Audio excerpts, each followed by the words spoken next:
ഇന്നലെ രാത്രി നമ്മുടെ ഈ ഭാഗത്ത് നല്ല സ്നോഫോൾ ആയിരുന്നേ. ഞാൻ ഡ്യൂട്ടി ചെയ്തുകൊണ്ടിരിക്കുന്നതിൻ്റെ ഇടയ്ക്ക് ഫ്രണ്ട് വിളിച്ച് പറഞ്ഞപ്പോഴാണ് ഹെൽമെറ്റ് ഒന്ന് തുറന്നു നോക്കാൻ വേണ്ടി പറഞ്ഞത്. അപ്പോൾ പെട്ടെന്ന് ഹെൽമെറ്റ് തുറന്നു നോക്കിയപ്പോൾ ഞാൻ കരുതി മഴയായിരിക്കും, മഴ പെയ്യുന്നുണ്ടാവുമായിരിക്കും. ചെറുങ്ങനെ ഒരു മൂടൽ പോലെ ഫ്രണ്ടിൽ ഇങ്ങനെ കണ്ടിട്ടുണ്ടായിരുന്നേ.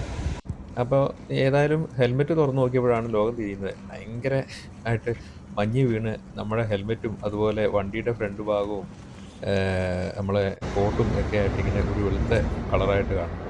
ഞാൻ യുകെയിൽ വന്നതിന് ശേഷം ഇത് ആദ്യമായിട്ടാണ് ഇങ്ങനെ ഒരു സ്നോഫോൾ കാണുന്നത്. കഴിഞ്ഞ വർഷം ജോലി ചെയ്തുകൊണ്ടിരിക്കുന്നതിൻ്റെ ഇടയ്ക്ക് ഇങ്ങനെ ഒരു സാഹചര്യം ഉണ്ടായിരുന്നില്ല. ഇപ്രാവശ്യമാണ് ഇങ്ങനെ ഡയറക്റ്റ് അനുഭവിക്കേണ്ടി വന്നത്. പിന്നെ ഒന്നും നോക്കിയില്ല. പെട്ടെന്ന് വണ്ടി അവിടെ നമ്മുടെ ആപ്പെല്ലാം ഓഫ്‌ലൈനിൽ ഇട്ടു. വേഗം വണ്ടി എടുത്ത് വീട്ടിലേക്ക് പോയി. വീട്ടിൽ ചെന്ന് കഴിഞ്ഞപ്പോഴത്തേക്കും വീടിൻ്റെ ബാക്ക് സൈഡിൽ പാർക്ക് ചെയ്തിരിക്കുന്ന വണ്ടിയിലെല്ലാം ഇതാണ് അവസ്ഥ. പിന്നെ എന്തായാലും അധിക നേരം അവിടെ പുറത്ത് നിന്ന് മഞ്ഞ് കൊണ്ട് പനി പിടിപ്പിക്കണ്ടാന്ന് കരുതി വേഗം വീട്ടിലേക്ക് കയറാമെന്ന് കരുതി.